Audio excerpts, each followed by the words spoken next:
అనకాపల్లి జిల్లా ఎస్పీ గారి ఆదేశాల ప్రకారం ఈ రోజు నుండి ప్రతిరోజు కూడా మాకు ఎప్పుడు అవకాశం ఉంటే అప్పుడు ఈ డ్రోన్ కెమెరాలతో కూడా విజిబుల్గా మన పోలీసులే విజిబుల్గా కాకుండా ఈ డ్రోన్ కెమెరాలతో సహాయంతో కూడా విజిబుల్ పోలీసింగ్లా చేయమని చెప్పడం జరిగింది. దాంట్లో భాగంగానే ఈ డ్రోన్ కెమెరానే ఒక కానిస్టేబుల్ కూడా మనకి ఏఆర్ అక్కడి నుంచి రావడం జరిగింది ఈ రోజు నుంచి.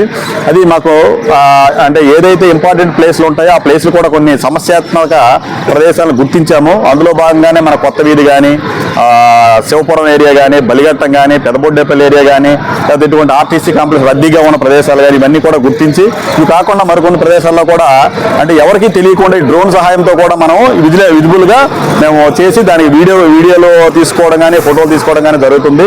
దాంట్లోనే ఏంటంటే ఎవరైనా అనుమానాస్పదంగా ఉన్నా, లేకపోతే ఫర్ ఎగ్జాంపుల్ ఈ కాంప్లెక్స్ ఉందనుకోండి, దీంట్లో ఈవిటీజింగ్ జరుగుతుంటుంది. ఈవిటీజింగ్ చేసినా సరే మనకి క్లారిటీగా అందులో వీడియోస్ వస్తాయి, కెమెరా ఫొటోస్ వస్తాయి.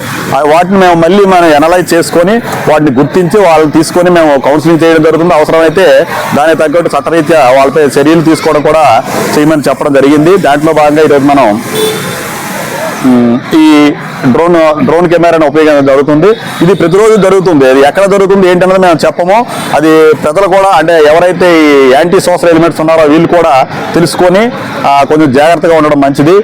ఈ రోజు అంటే ఫస్ట్ రోజు కాబట్టి అందరికీ ప్లేసులు కూడా చెప్పడం జరిగింది. కొన్ని సందర్భాల్లో ప్లేసులు చెప్పకుండా కూడా మేము సడన్గా వచ్చి ఇవి డ్రోన్ కెమెరా సహాయంతో మేము ఈ వీడియోస్ కెమెరాస్ కూడా చేస్తాము.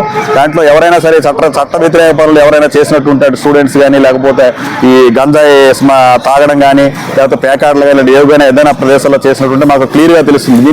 దీని సుమారు రేంజ్ 1 కిలోమీటర్ వరకు మనకి వస్తుంది. అలాంటప్పుడు మేము ఈజీగా ఆ ప్లేస్ని ఐడెంటిఫై చేస్తాం. మేము ఎక్కడే ఉంటాం కానీ ఈ పైకి ఇది ఎగిరిందంటే చాలా వరకు దీని త్వరగా రేంజ్ ఉంటుంది. కాబట్టి అందరూ కూడా జాగ్రత్తగా ఉండాలి.